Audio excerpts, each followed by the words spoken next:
This episode of Political Radar is brought to you by ReleaseWire. Admiral, radar shows that we have liberals approaching at 3 o'clock, and libertarians at 9 o'clock, and conservatives at 6 o'clock. They're coming from every angle, every viewpoint. Oh, it's Political Radar with your hosts Rhonda and Eliot. Hey, all you political junkies, welcome to Political Radar, the best 30 minutes of unscripted, uncensored political talk you will hear all day long. Episode 21. And the world is on fire, isn't it, right now?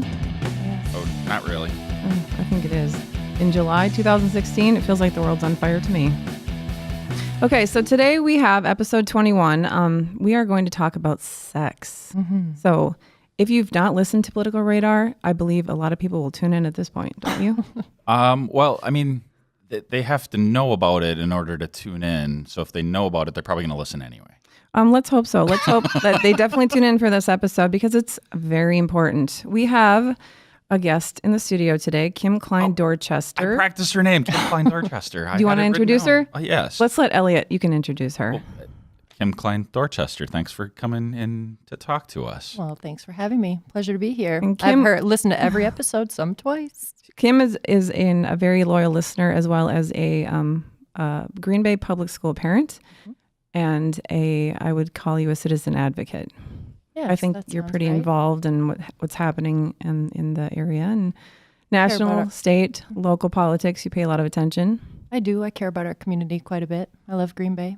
Happy to be here. So she paid a lot of attention recently to something that was circulated through the public school system, Green Bay Public School, to be particular.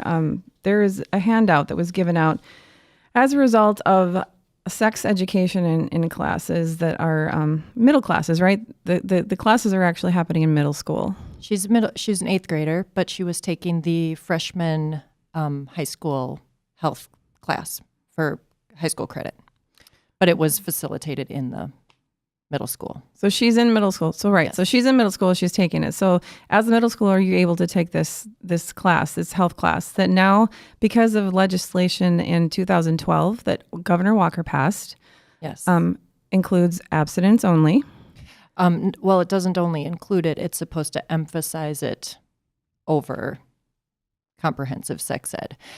Governor Doyle had signed a bill for the Healthy Youth Act in 2010, and that shifted the focus of human growth and development classes, which is sex ed, to more of a fact-based discussion on contraception and how to prevent pregnancy and STDs, but also in a non-shaming, non-judgmental way. I mean, in fact, that was written, I guess, right into the bill, and there were a number of legislators who had a problem with that.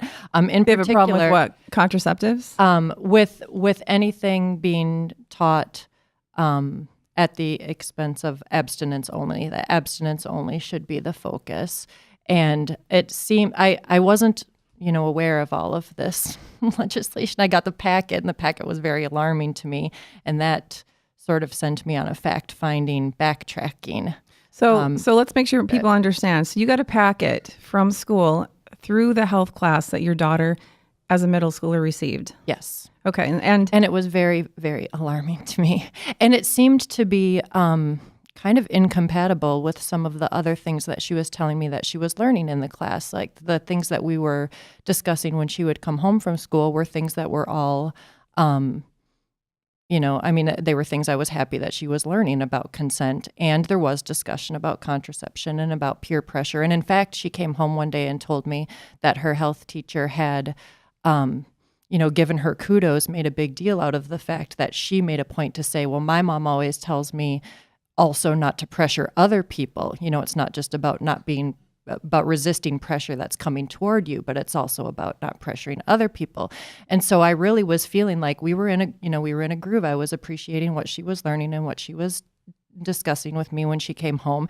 And then all of a sudden, towards the end of the class, this packet came home, and it was very alarming to me for a number of reasons. But I mean, in particular, Oh, I have no problem, I should say straight away. I have no problem with abstinence being taught in a factual way, that is, the only 100% way to not become pregnant we or do get an know, STD. though, I mean, that's just a fact. It is, but we do know, this is not I think you should point this out, factual. though. We do know that abstinence only in states that actually where they just have abstinence only in their curriculum, they have the highest rate of teen pregnancy. Right. It's just doesn't work. It's completely pointless. But well, actually, for a long time, Milwaukee was the number one area of teen pregnancy. Right, but if you go like as a collective, as a state as a whole, the states that have abstinence only. Oh yes, in the nationwide. curriculum, Yes, nationwide, they have the most teen pregnancy. I mean, they do reality shows in these states. Right. It's because of our that. adolescents are going to be sexually active, whether we want them to be or not. Statistically, that's just a fact. I think it's somewhere upwards of nearly 80% of our children by the time they're 18 years old. So you can. And those are just the ones that are honest. Well, true. True. So I mean, you can hope that they're not going to have sex. You can even tell them, I feel like you're too young, you're not ready.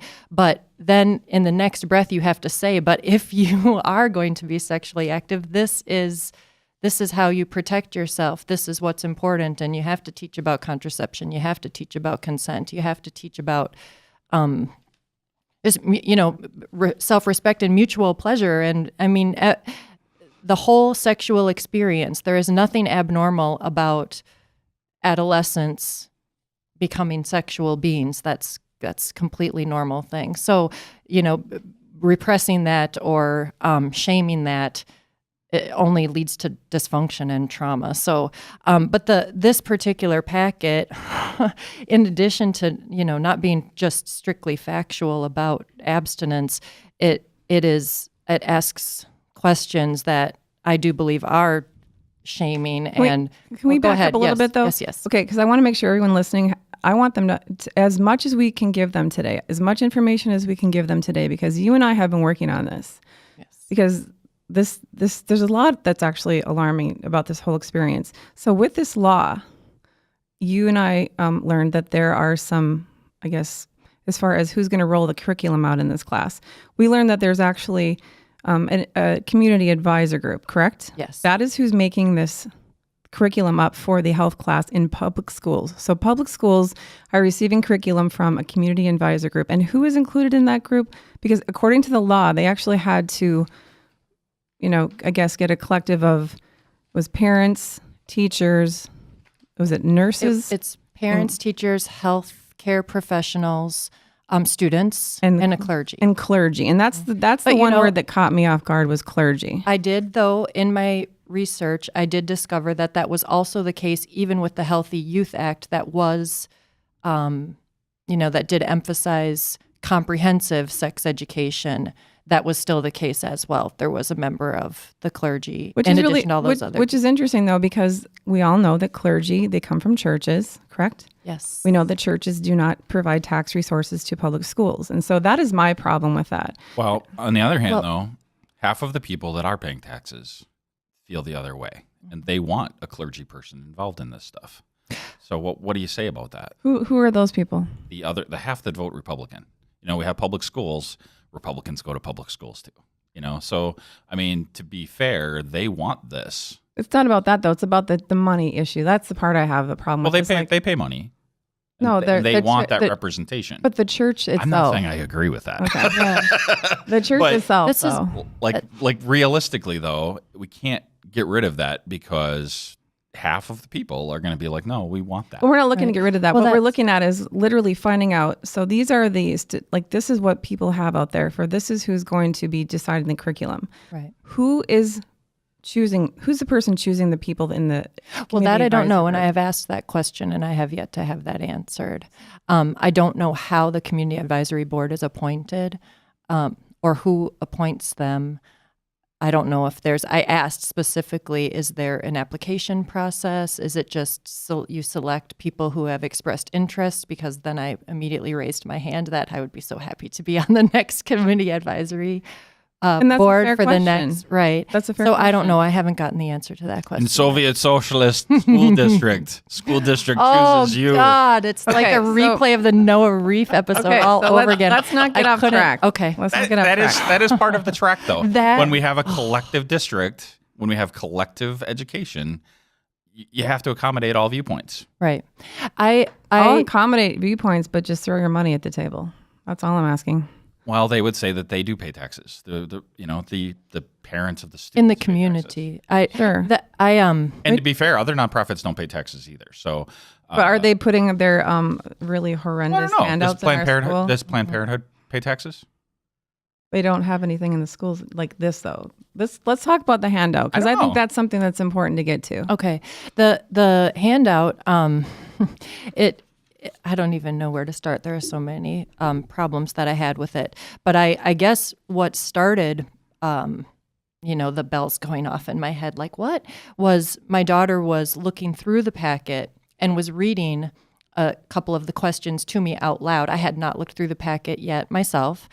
And she started, there's a question at the end of page 2, I think. I don't know if you're looking at your packet, but it says, what are some things that could harm or destroy a family that you would like to avoid? And she looked up at me and she said, what do you think they mean by that? Do you think they mean divorce? You and Dad are divorced. Is our family destroyed? Our family's not destroyed. We're happy. And I just wanted to start crying because I thought, yeah, right on, kid, and she is a very, a brilliant young woman and very insightful and, kind of a critical thinker at a young age, which I appreciate. But I just wonder how many children would read that, understand that the inference is indeed that if your family is divorced, you're destroyed. Which is and we're half. talking about half of the kids in our public school system. Right. And are they going to have these types of conversations with their parents? I mean, I have a very open, beautiful, very luckily, really honest, fantastic relationship with my daughter, and we talk about all of these things and we talk about them on a deeper level. But I just thought that is so deeply offensive to me on behalf of families who are divorced and struggling that, that's a very harsh word, and it is a judgmental word. And yes, there's just no one right or wrong way to have a family. And the lead up questions to that make it very obvious that they're talking about divorce and divorce as a result of infidelity because they're discussing sex. So if you're not a child who actually is lucky enough to have this relationship with their parent, like your child has with you, and they're home with this packet and this handout, the questions that they're reading, they're very likely to think about themselves as it's shameful. It's Right. shameful about who they are. Let's be real. That their family is less valuable than an intact, I'm doing the air quotes, mother, father in the household, everybody together, that family has more value than the family that is quote unquote destroyed, or how about through divorce or having never been married to begin never been married. with. Let's think about that. There are correct. plenty of children out there in this public school district in Green Bay that are not with married parents. And Right. this entire packet, this handout, basically says to them that they're crap. Right.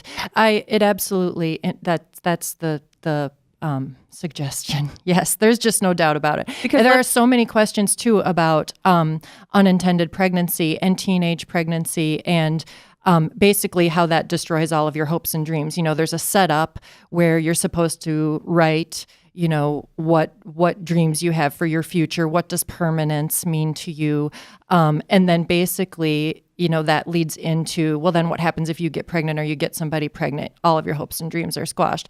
And I was just thinking to myself that one of my son's best friends was born to his mother just prior to her graduating from high school. Now, is that an ideal situation? Is that something that I hope for my own daughter? Certainly not. But if you ask that boy's mother if he destroyed her life, and if he destroyed all of her hopes and dreams, she'll tell you it's the opposite, that he's the greatest thing that ever happened to her. And I just think I was really on behalf of children like that who they were born to mothers out of wedlock, quite possibly too young, and everything is subjective anyway, but from an ideal standpoint, perhaps 18 is not the most ideal time to have a child, but that child should not be made to feel that he has killed all of the hopes and dreams of his mother simply by existing. Absolutely not. Can we read some more? I'm going to read some more of the questions that are in this handout because the handout is the problem. And we are actively trying to get this handout removed from the school. Absolutely. So a few more questions that are really lovely. In this handout that went out in the health class, okay, mind you, in the public schools of Green Bay. Why do you think people want to get married? What are some benefits of marriage? Might there be trust issues if someone has had many sexual partners? That was the one that flipped me out. And then this is the greatest one too, that this is sent home. Why do you think that couples who live together before marriage have a higher divorce rate than those who don't? Okay, first of all, let me tell you my problem with this. Again, there are children who are living with parents who are not, their parents are not married. Right. So right now, this child thinks, you know what?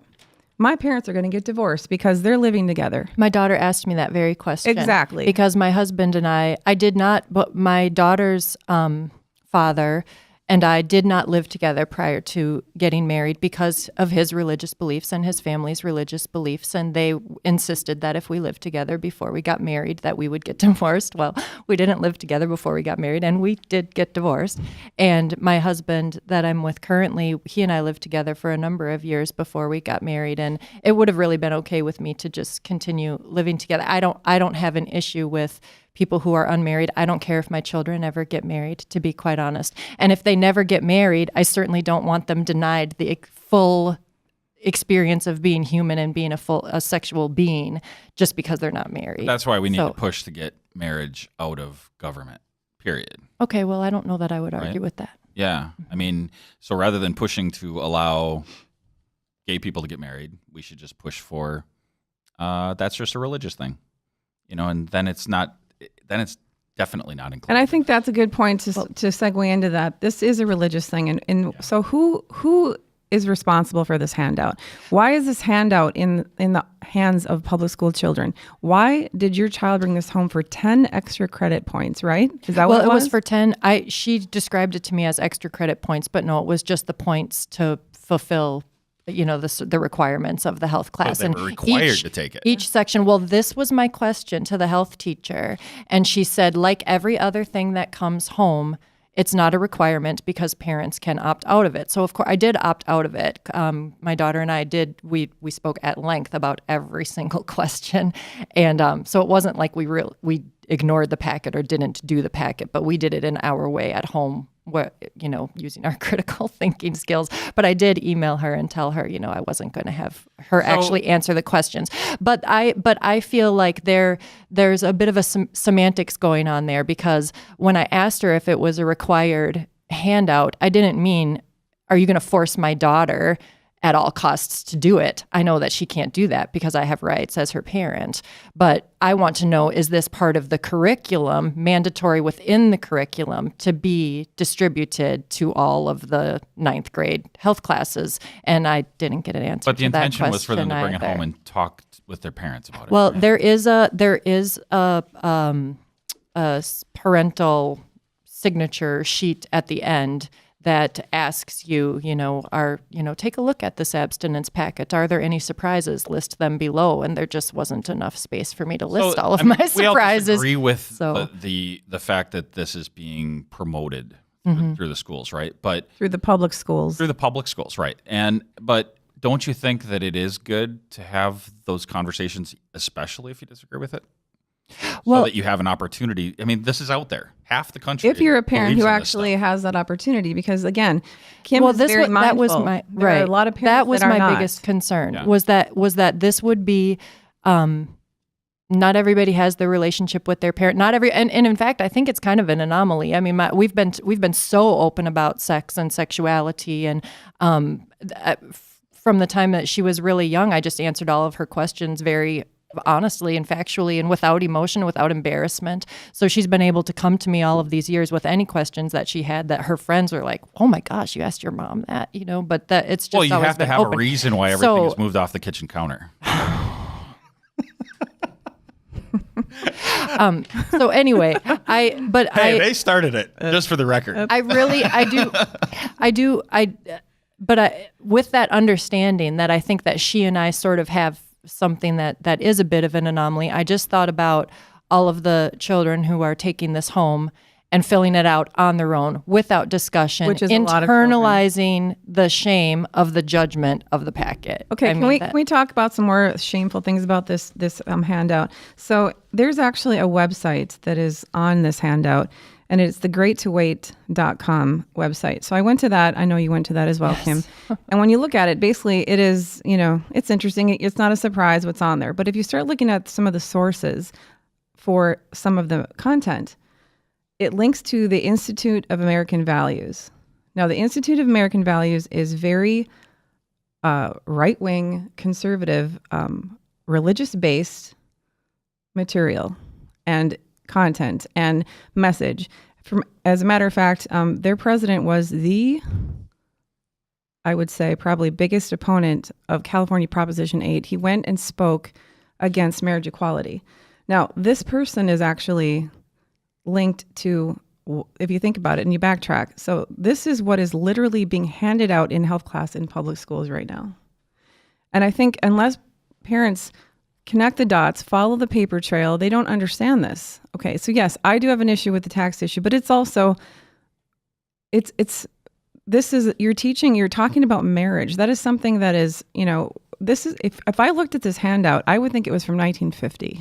That's exactly how it reads. Mm-hmm.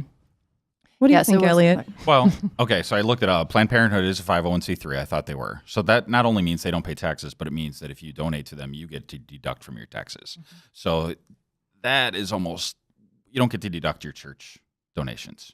So in all fairness, I think that I don't think anybody should be able to deduct anything from their taxes for donating anywhere. And I also don't think anybody should get away with not paying taxes, because then we don't run into these philosophical arguments. They're just gone. What do you think about this handout, though? This handout being in there in school and talking about, shaming these. I mean, really, let's be real. Parents, single parents who are not married, children who have come from divorce, children who have come from an unwed mother. You're reading this handout and it's shameful. I think it's horrible. Your family is of less value. I think it's horrible. And, you said that you think that your family's an anomaly where you talk to your kids. Mm-hmm. I don't know that that's true anymore. I mean, we are talking open. Okay, good. Yeah. Good.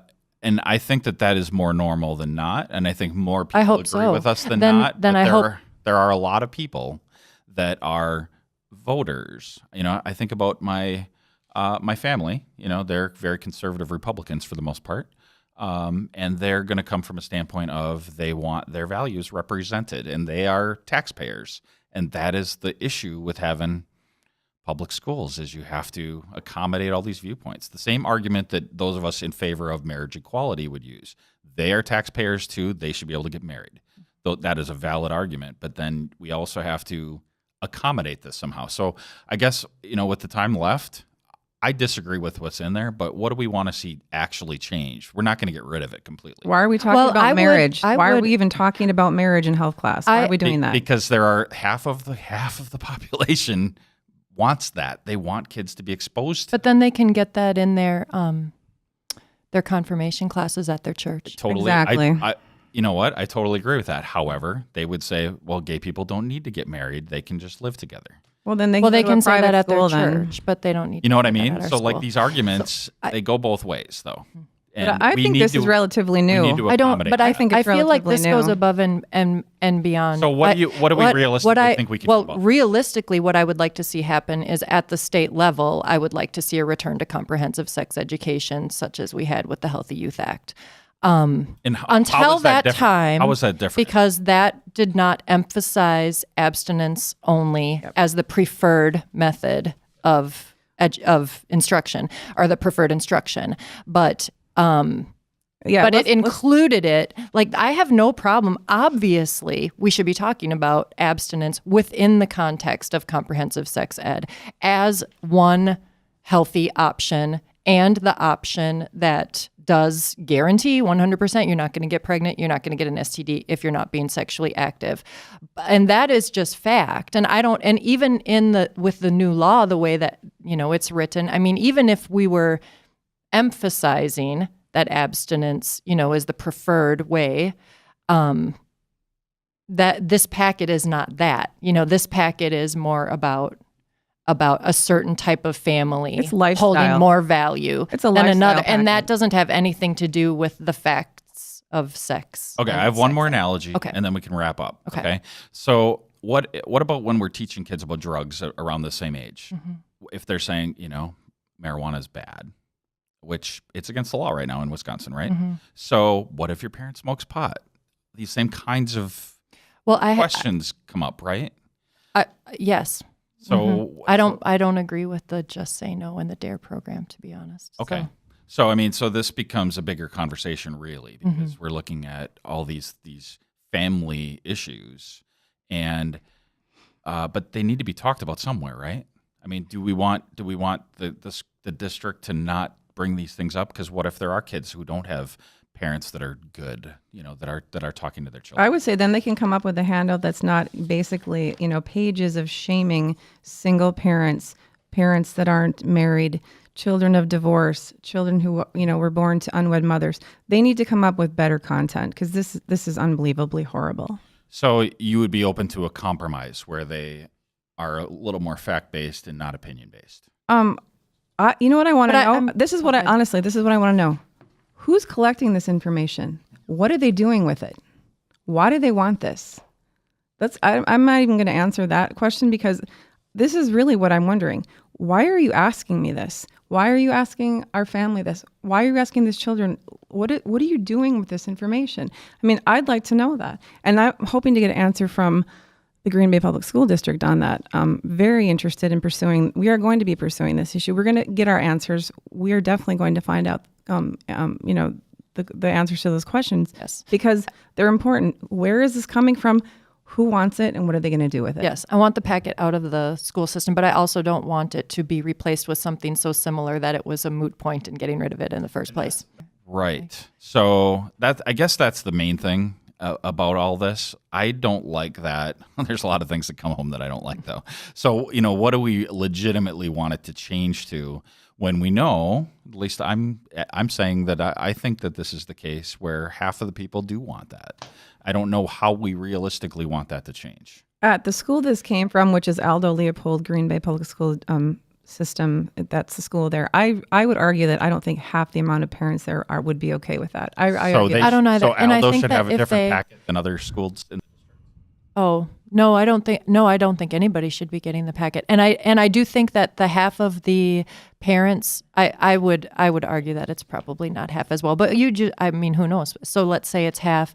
The half of the parents who would want something like this given to their child, they're in church and their kids are getting confirmed and they're getting this message at their church anyway. Exactly. So they don't need to get it at school. Yeah. So I don't ever want anyone at school to get it again. That's the point. And that's the plan, and that's exactly what we're trying to make happen. So. Yes.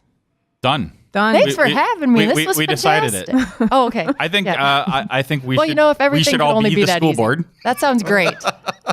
I mean that's ultimately I think my problem with all of this is I don't even know who to talk to. Right. Because they all I pass the didn't buck. either, and so I did get the name of the executive director of.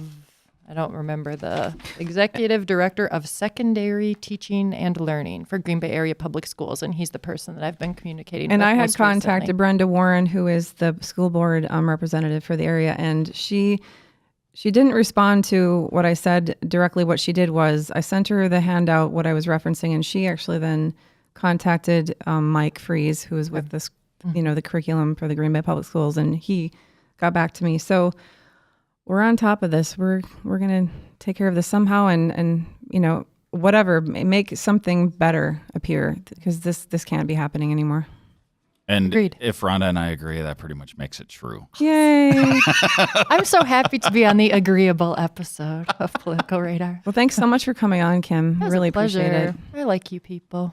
Thanks for what you're doing. This is a fantastic show. I've enjoyed it quite a lot. Thanks a lot. Yeah. So if other people think that it's fantastic, they should go to iTunes and give us a rating. And if they think it's great and they would like to give us money, they should contact at politicalradar.com. I think I got it right this time. And if you want some notes on this, and hopefully we can get some of this information into the notes, Okay. politicalradar.com/21 for episode 21. Yay. And if you have any other comments about this, hit us up on Facebook. That's where the discussion pretty much is. There's something called the Political Radar Community. Look that up and you can make your voice heard. If you enjoyed this episode of Political Radar, please share it with your friends on Facebook and Twitter. Even better, submit a show review to iTunes or Stitcher.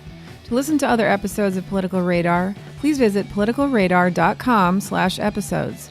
To support our podcast, please visit our sponsors who make the show possible. You can do this by visiting politicalradar.com/sponsors.